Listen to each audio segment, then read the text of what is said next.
infinite and unsorted.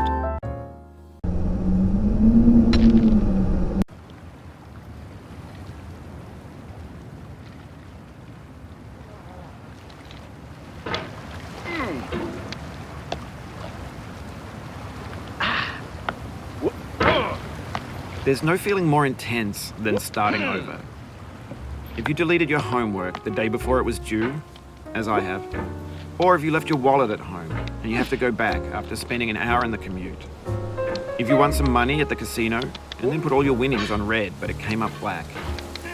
If you got your best shirt dry cleaned before a wedding and then immediately dropped food on it. If you won an argument with a friend and then later discovered that they just returned to their original view. Starting over is harder than starting up. If you're not ready for that, like if you've already had a bad day, then what you're about to go through might be too much. Feel free to go away and come back. I'll be here. Alright, thanks for coming with me on this trip. I'll understand if you have to take a break at any point. Just find a safe place to stop and quit the game. And don't worry, I'll save your progress, always, even your mistakes. This game is a homage to a free game that came out in 2002, titled Sexy Hiking. The author of that game was Jazuo, a mysterious Czech designer who was known at the time as the father of B games. And B games are rough assemblages of found objects. Designers slap them together very quickly and freely, and they're often too rough and unfriendly to gain much of a following. They're built more for the joy of building them than as polished products. In a certain way, Sexy Hiking is the perfect embodiment of a B game. It's built almost entirely out of found and recycled parts, and it's one of the most unusual and unfriendly games of its time. In it, your task is simply to drag yourself up a mountain with a hammer. And that act of climbing, in the digital world or in real life, has certain essential properties that give the game its flavor. No amount of forward progress is guaranteed. Some cliffs are too sheer or too slippery. And the player is constantly, unremittingly in danger of falling and losing everything. Anyway, when you start Sexy Hiking, you're standing next to this dead tree that blocks the way to the entire rest of the game. It might take you an hour to get over that tree, and a lot of people never got past it.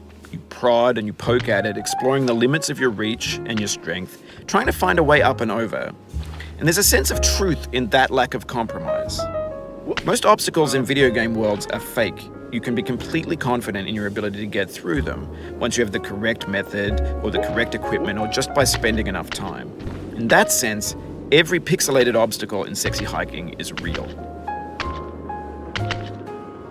The obstacles in Sexy Hiking are unyielding, and that makes the game uniquely frustrating. But I'm not sure Jazuo intended to make a frustrating game. The frustration is just essential to the act of climbing, and it's authentic to the process of building a game about climbing. A funny thing happened to me as I was building this mountain. I'd have an idea for a new obstacle, and I'd build it, test it, and it would usually turn out to be unreasonably hard. But I couldn't bring myself to make it easier. It already felt like my inability to get past a new obstacle was my fault as a player rather than as a builder. Imaginary mountains build themselves from our efforts to climb them, and it's our repeated attempts to reach the summit that turns those mountains into something real.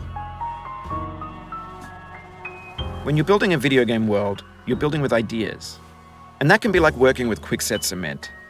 You mold your ideas into a certain shape that can be played with, and in the process of playing with them, they begin to harden and set until they're immutable, like rock.